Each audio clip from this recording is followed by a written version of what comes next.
All right, so last time we had filled in all of the f of x values for this particular function. We will work on another table for this function in a moment, but let's go ahead and fill in those distances that we got, because I think we got the first two. the first two. Awesome. All right, what did we get for the first two distances? And maybe I should show you where we're going to fill them in. So notice that if there are 5 points, there's only going to be 4 distances, right? So it doesn't really matter where you're going to draw a line, but you're going to draw a line in one of these boxes because there's only going to be 4 distances because we've only got 5 points, or 4 sets of points if you think of it that way. So what was the first distance that we got? 0.81656. And what was the second distance we had? 0.793221. Thank you.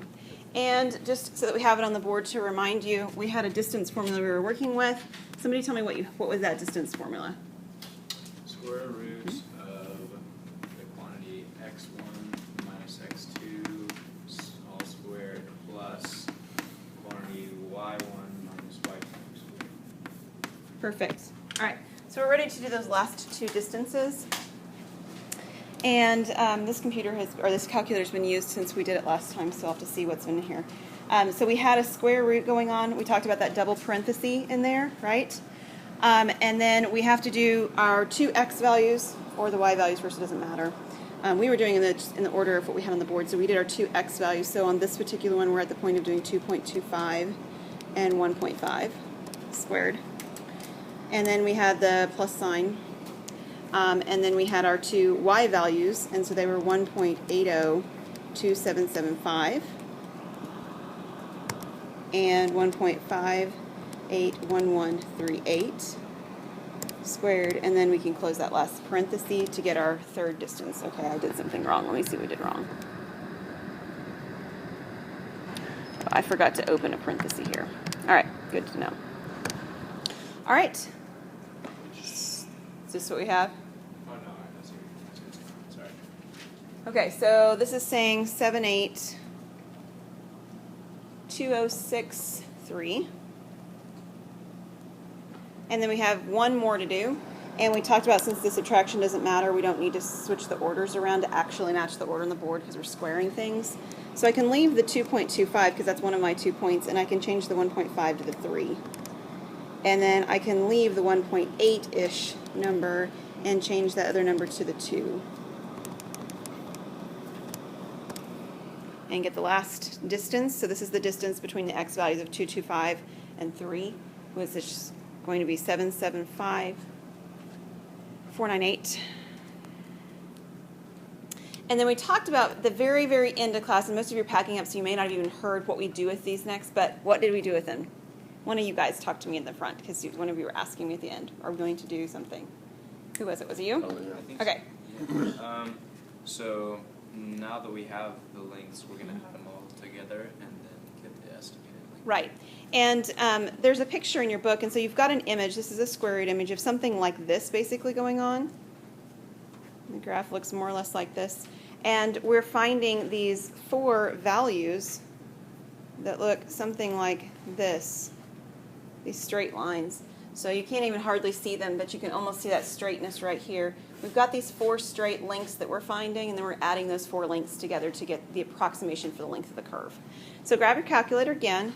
What we're going to do is we're going to sum these distances up. So we have 0.816546, 0.793221, 0.782063, 0.775498. So I have 3 points. And okay, we've kept 6 decimal places up till now, right? For accuracy. We've kept 6 decimal places so that we can round our answer at the end to 4. So our answer at the end, 4 decimal places, will keep things accurate. So we're going to round the value that we're getting here to 4 decimal places. So this is 1673. Did you care if we did 6 decimal points in our homework? If you did it with 6 points. Your book is going to use 4. If you have 6, I'm not terribly concerned about it. It's not a big deal. But just as you look in the back, you're going to see that they use 6 in all of the tables, and then they'll use 4 at the very end. Because those last, especially that very last place, that 6th place, remember as we've gone through here, I've said I don't care whether you round that or not. So that very last place is definitely not an accurate value because sometimes we've chosen to round, sometimes we haven't, and so it's going to have some error in it. But to 4 decimal places, there's not going to be any error for sure. So that's why they're using 4. Okay? All right, we're going to do the same thing now, but we're going to do it with 8 points. Now, we've already done part of this table because we've done 4 of the 8 points we're going to use. So we're starting with the value of 0, right? From over here. And we're ending with the value of 3. And we've got, well, if you look at the way that my screen is colored, basically the darker gray pieces, those are the pieces that we know all the values for already because we already found them. So we can fill in the 1.5 here. I think I skipped one. 0.75 here, the 1.5, and the 2.25. We've already got those values. Yes? Does that mean you can just divide your distance by 2? You can't. That won't work. If it would work, then it wouldn't make any sense to actually increase the number of lengths because we wouldn't get anything more accurate than we had before. Because what we're actually doing is if you have, imagine, I'll draw sort of an exaggerated curve for what we're doing. Let's imagine we wanted to find this distance right here, like the actual distance of the curve, and we found this length. Well, that's not going to be the same as finding this length and this length, which would be more accurate. And these 2 little lengths added together, they're not going to add up to this one, all right? So basically, we're getting our lengths shorter, and by making them shorter, they're going to be closer to the curve, which means our accuracy is going to increase. And you're actually going to see on this one, the accuracy isn't increasing to such an extent that this makes sense to do indefinitely. I mean, at some point, you're like, okay, I'm getting values that are all really close together. What's the point? Why would I want to make now 16 of these or 50 of these or something like that? So there comes a point when making more of them doesn't really get us that much more accurate. But on this one, we'll get a little bit more accurate, and you'll see that. So what we're going to do first, we're going to fill in those values that we already know.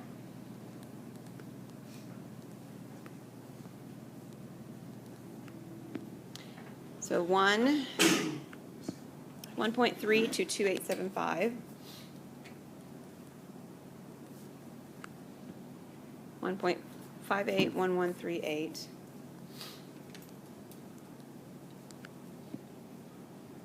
802,775.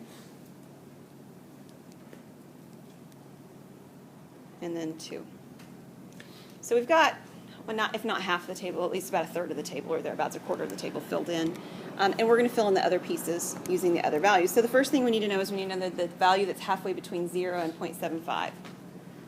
So what's the x value halfway between those?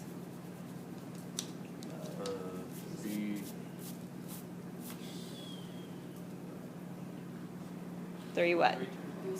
375? If you're not sure or don't remember how you would go about finding that, we'll do it on the next one.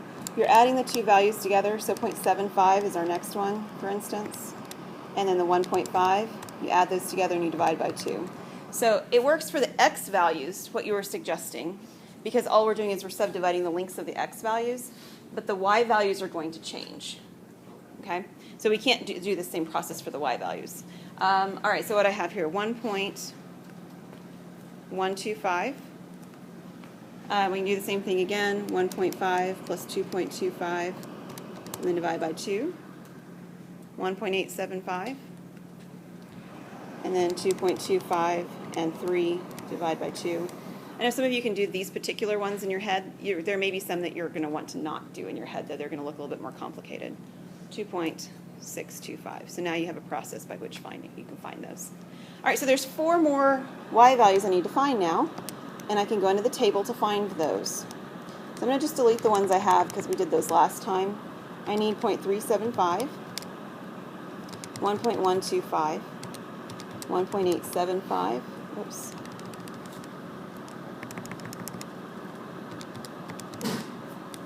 and 2.625. And just like last time, we'll go over on top of each of those to find out the whole expansion, or at least as far as the calculator is going to show us, and we'll write down the first 6 decimal places. So 1.17260.4.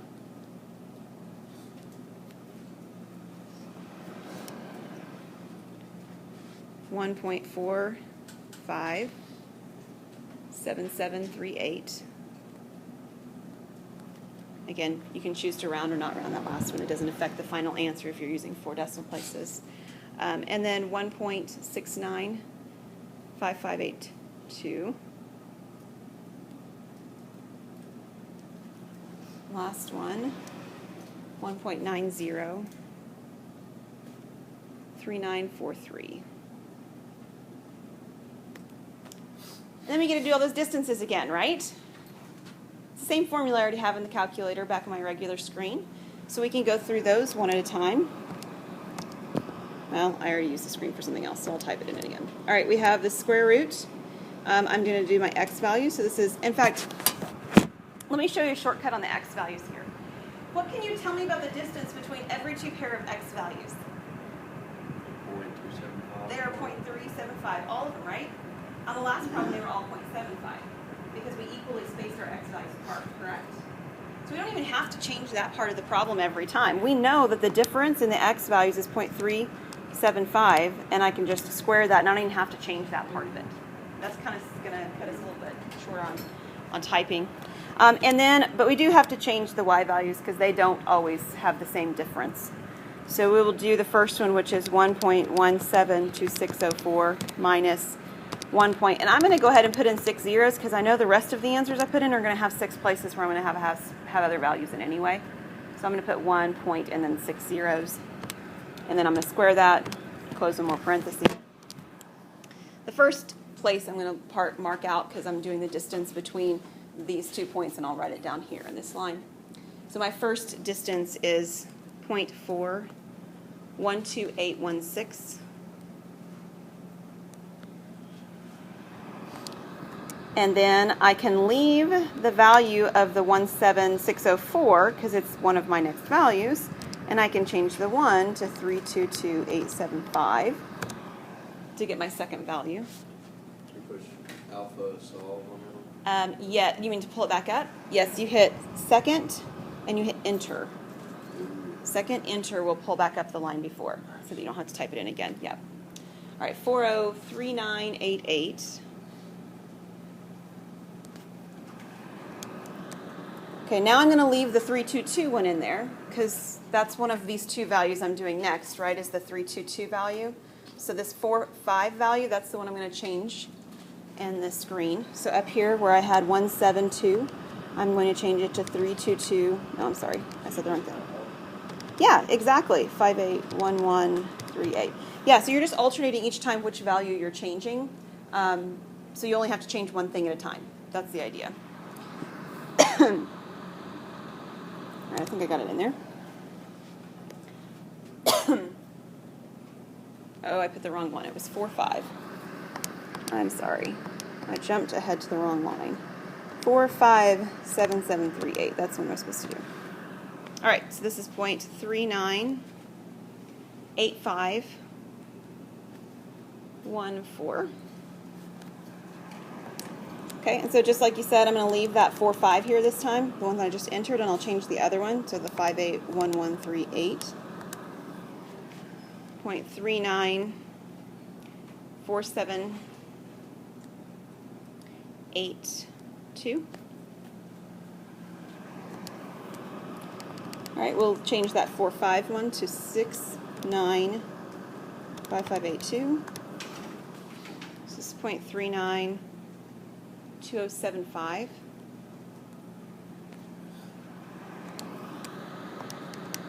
Let's see, I need to change the 58 one this time to 802775. 3900. Now it's 20 if I'm rounding, and I've been rounding on the rest of them, so I'll round that one too. And the last, sorry, not yet, the last one more before that.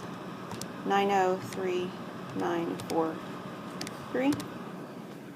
So I have 388407. Last but not least, the last value will change to the number 2. And I have 387107. And then what are we going to do with all these values? We're going to add them up. I got it. All right. 412816. 403988. 958514. 394782.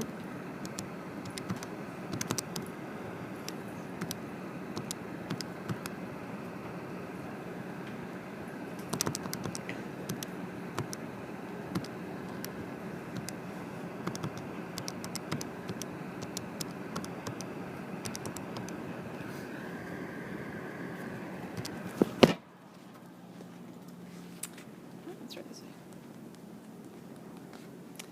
And if I use 4 decimals, like I did on the last one, I would have 3.1677.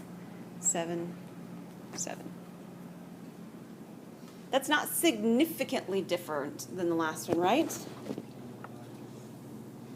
I mean, it doesn't even differ until the 4th decimal place. It's the same up to there, but it does differ within those first 4 decimal places. If we were to do this again for 16 of them, I don't think you'd see it change any, because all of a sudden now dividing again by 2, all of the lengths by 2, the x value lengths at least, like you were talking about by 2, isn't going to get it enough more accurate to have made it, basically to have made it worth our while. What was our first sum on the first part? It was 3.1673. And so we're talking about a, Few 10,000s. yeah, exactly, a 10,000th difference. Exactly. All right. We'll stop this one now.